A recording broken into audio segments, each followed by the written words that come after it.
आप देख रहे हैं फानूस टीवी। लोकसभा चुनाव संपन्न होने के बाद चुनाव आयोग ने उपचुनाव की घोषणा कर दी। मंगलौर विधानसभा में बसपा से विधायक रहे हाजी सरबत करीम अंसारी के देहांत के बाद इस सीट पर उपचुनाव की तैयारियां शुरू हो चुकी।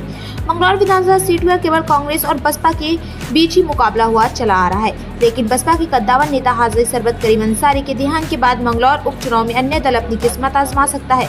हालांकि कांग्रेस से पूर्व विधायक रहे काजी निजामुद्दीन इस सीट पर कांग्रेस और भाजपा के बीच ही कड़ा मुकाबला मान रहे हैं, लेकिन इस बार हाजी सरबत करीम अंसारी के पुत्र उबैदुर रहमान उर्फ मोंटी अपने पिता की विरासत को आगे बढ़ाने के लिए चुनावी समीकरण को बिगाड़ने में कोई कसर नहीं छोड़ेंगे, जिसके बाद मंगलौर उपचुनाव बेहद ही दिलचस्प होने वाला है। जबकि भाजपा से अभी तक कोई भी प्रत्याशी घोषित नहीं किया, ऐसे आने वाले कुछ दिनों में मंगलौर उपचुनाव बेहद गर पैदा कर सकता है। विधानसभा सर्किल में बाई इलेक्शन है।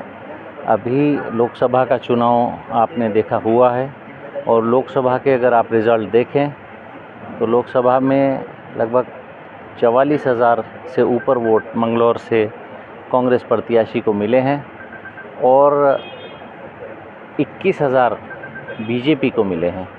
तो 23,000 के मार्जिन से कांग्रेस पार्टी यहाँ बीजेपी से जीती है। तो हमारी तैयारी का ही नतीजा था वो इतना बड़ा मार्जिन से कांग्रेस पार्टी की जीत होना, और कांग्रेस पार्टी पूरी तरह तैयार है। भारतीय जनता पार्टी से यहाँ चुनाव होने जा रहा है।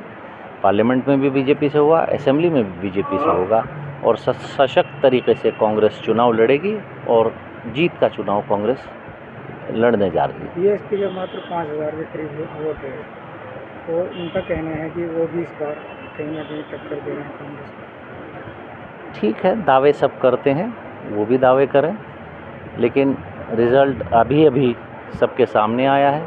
उनकी लीडर जब आई थी तो वहाँ कुर्सियाँ खाली पड़ी थी, वो भी एक सबके सामने सच्चाई है।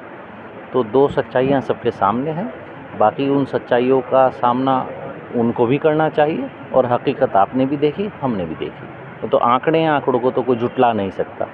क्या अगर ये मैंने आपसे कहा कि अभी प्रत्यक्ष को क्या प्रमाण की ज़रूरत है, तो जो आंकड़े रिजल्ट्स हैं वो तो आपके सामने हैं, वो तो सरकारी आंकड़े हैं, चुनाव आयोग के आंकड़े हैं। जनता ने प्यार दिया और वो जनता का प्यार ही आंकड़ों के रूप में निकलकर सामने आया। तो वो आंकड़े बोलते हैं और चीख कर बोल रहे हैं।